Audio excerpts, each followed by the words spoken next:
An Easter egg in a video game is something that's hidden but findable. Something that's like a little secret. An Easter egg hunt, so to speak. It's usually a message or a feature, or more commonly, an image. It's like a digital form of geocaching or hide and seek. Usually it's supposed to be a little fun. In the hit game Red Dead Redemption 2, there are a ton of Easter eggs. It is a massive game, and you could stumble across anything from the supernatural, like UFOs and ghost trains, to giant skeletons, or real-life inspired sites, like the ancient Native American remains, including things like trail trees, which I did a short about. But more specifically, you can wander across the giant earthen effigy, Serpent Mound, and this one might have an actual egg in its design. In the game, you find the Serpent Mound by riding your trusty steed up a hill with an oddly large opening in the trees. In real life, you would find it by being a Baptist minister on a hunting trip.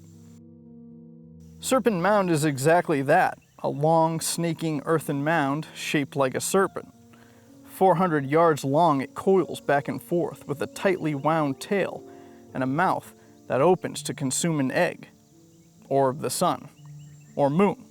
No one is exactly sure what its purpose is or who made it. It was built on the edge of a 5-mile wide, 250 million year old meteor crater, but whether that was intentional or not is also unknown. The Ohio History Connection was nice enough to provide me with drone footage as well to help better appreciate its scale. But like any ancient construction, the first question that usually comes to mind is, why? Why expend so much effort, so many resources? When you look around the world at the pyramids, Stonehenge, the lost cities of Central and South America, we can decipher why that energy was used. As a burial monument to a human god, or as a population center, or as an astronomical calendar. But on first sight, this is almost reminiscent of the Nazca lines in Peru. Massive effigies that don't seem to fit into our modern day logic and reasoning. Something that couldn't be seen in its totality from the vantage points available during its construction. Standing next to it, you can tell how impressive it is. If the observation tower were open, I could tell you really how impressive it looked from about 30 feet up. And that, of course, leaves the question, is this meant to be seen from above? Which, of course, leads you down the History Channel answer to every question. Aliens. Maybe. Probably not. But maybe. But probably not. The theories about Serpent Mound are fairly practical, but that doesn't mean that there isn't still a whole lot of questions that haven't been answered. The first question after why, which we will get back to, is usually who. It was one of the 3 groups of Native Americans who lived here depending on when it was built. The Adena people lived here approximately 1000 BC, the Hopewell people around 1 AD, and the Fort Ancient people around 1000 AD. Carbon dating in 2014 found remains around 300 BC, with some as old as 1000 BC. That would leave it somewhere between the Adena and Hopewell civilizations. But all of these cultures had the same regard for serpents. They also had a history of mound building, but not so much effigy building, with this mound being in design of a plume serpent. But despite the fact that they all have the same regard for snakes, they also had the same habit of building large earthworks. Most were large burial mounds, but effigies were not uncommon either, especially as the groups became more advanced over time. So that, of course, adds more mystery. So in this theory, we have a general idea of who made it, about a 1,000-year span of potentially when. The how is not too difficult, just thinking logistically. An earthen mound of yellow clay and ash, reinforced with rock, covered in soil, can be built with primitive tools with enough time and energy. But how and why may merge together when you look beyond it being just a piece of art. Because the why of its creation could mean that the how utilizes an understanding of the cosmos. That is because there is a more than reasonable chance that Serpent Mound is a type of calendar. Just like Stonehenge and the hundreds of stone circles found around the British Isles, there appears to be a deliberate correlation to its design and the seasons, specifically the equinoxes and the solstices. The head of the snake and each of its curves correlates to a change or midpoint of the seasons, which was essential knowledge for an agrarian society. The head points to where the sun sets during the summer solstice, the longest day of the year, with the coil closest to the head pointing in the opposite direction, to where the sun rises on the same day. The middle coil points to the sunrise of the spring and fall equinox, the days with equal day and night. The third coil points to the winter solstice sunrise, the morning of the shortest day of the year. It seems kind of unlikely that this is all one big coincidence, right? Knowing when the seasons change and what to expect from daylight and temperature would allow an early civilization to utilize the best farming practices possible to yield the largest crops. It would also help dictate best practices for family planning. If you could ensure your baby was born when food was most abundant and the threat of the seasons most minimal, you help ensure your children's future as best you can. There's a chance that Serpent Mound was used for all of those things, and due to its size was probably also a gathering point for festivals or rituals, any sort of gathering for the local community, or even outside community, as people may have come from far and wide just to either see or experience what was happening at Serpent Mound.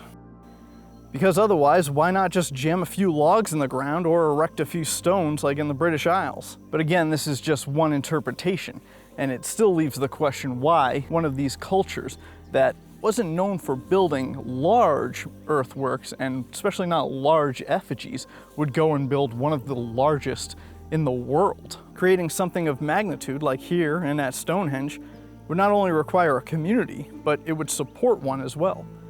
Just with that one theory, we can see it potentially as a place related to life and death, creation, and fertility. But again, this is just one interpretation, and it still leaves the question as to why a culture that didn't often build effigies like this would go and build a massive one. Well, some scientists attribute this to poor quality carbon dating, saying that the results were incorrect and that the mound is actually built by the Fort Ancient culture about 1,000 years ago. The Fort Ancients built some earthwork effigies, and the snake, or serpent, was highly prevalent in the culture. So the debate remains open, apparently. So the scientists can't agree who or when it was made specifically. There's no way I'm gonna be able to pinpoint it. So a mystery, it remains on that front. Unless... The aliens thing isn't too wild of a thesis, honestly, though not exactly how you may think.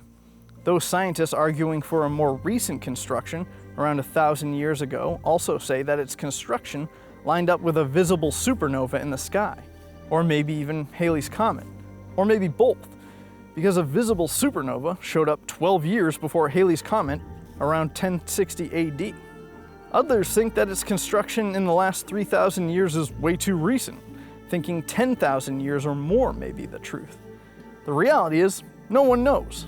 It's all just theories. The why is also a bit contentious. The more I looked into information about the mound, the more theories I found. Many of them I just flat out couldn't wrap my head around. One big one is that it lines up with lunar cycles instead of solar. Some even correlate it astronomically to prominent stars and constellations. Theories state that the uncoiling tail and the body align with a group of stars. Again, this was a bit beyond my comprehension, but it doesn't mean they're wrong. Lunar cycles are often related to fertility. Who knows how certain constellations or stars could have been interpreted by previous people. And that's all before we even get to the fact it was built on the edge of a 5-mile wide meteor crater that predates the creation of the Appalachian Mountains. A crater called Serpent Mound crater. We could be looking at a real chicken and the egg situation here.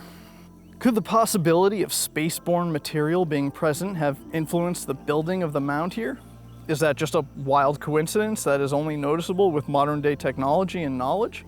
It's kind of impossible to truly know. The reality is that the mound was built to last for generations, and so it has. It wasn't known to European settlers until 1811 when Reverend Robert Payne, a Baptist minister, came across it while hunting in the area. Of course, when he emerged out of the woods, it was probably covered in brush or trees and wasn't neatly mowed like it is now. It was surveyed in 1846 by a group of archaeologists who were documenting earthen mounds of the Mississippi Valley, which brought it to the public's attention. Some excavations were made in the 1880s and again in the 1920s in an attempt to garner more information of its purpose, though the findings were relatively inconclusive. Today, it is protected and cared for by the Ohio History Connection. So what's your theory? Is it a calendar or an observatory? Or maybe just a piece of art? And if you come across any real-world Easter eggs, let me know. maybe I can go find them myself. If you found this interesting, check out this video on a large earthen mound made by hand. It's got like 67 likes, so it's a pretty resounding success for me. Or check out this one on shatter cones, which are only made where meteors impact the Earth or where nuclear explosions go off.